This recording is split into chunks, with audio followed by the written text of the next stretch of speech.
Hey guys, I hope you're doing well and you're keeping safe during, I hope, the last leg of the pandemic. It has been very challenging for us as well as a family. We have recently moved back to the Netherlands. So we've had quite interesting times moving during this period. And you know, all those parents also may understand what it takes to have all those kids running around in your house all day long. So getting just about anything done has been very, very challenging.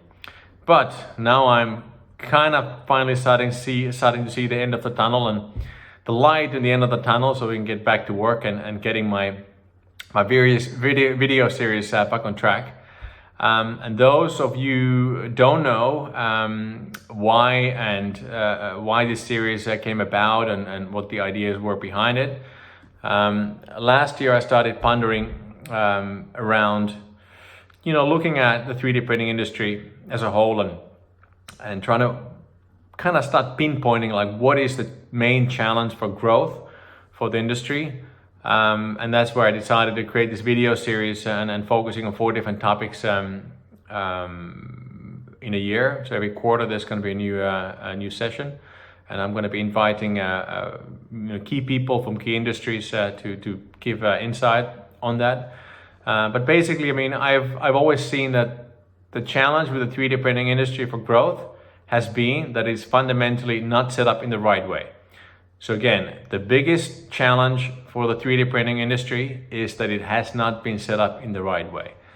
When you create an industry which is based on a value chain model where, let's say, somebody makes a machine and somebody creates a material and so forth, but they don't really care what those materials are then doing at the end of the day or what those machines are going to be doing at the end of the day, you end up in a value chain model where the users of the machines and the materials will only have, you know, very, very expensive high-end applications that they are able to create, which then boils down to creating prototypes.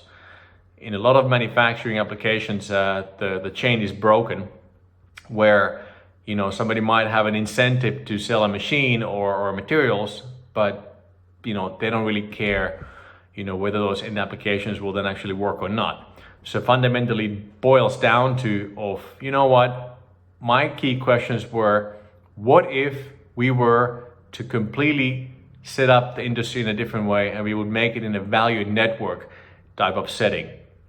And for those who don't know what a value network is, it's fundamentally all coming together and we look at the end application as the starting point, and then we will figure out what slice anybody's going to be making out of that pie. So basically, let's create the pie together instead of worrying of each other's slice from the outset. I'm a very big fan of the book called Innovator's Dilemma. It was written by Clayton Christensen many years ago. So for those who don't know about the book, again, it's called Innovator's Dilemma, and is written by Clayton Christensen.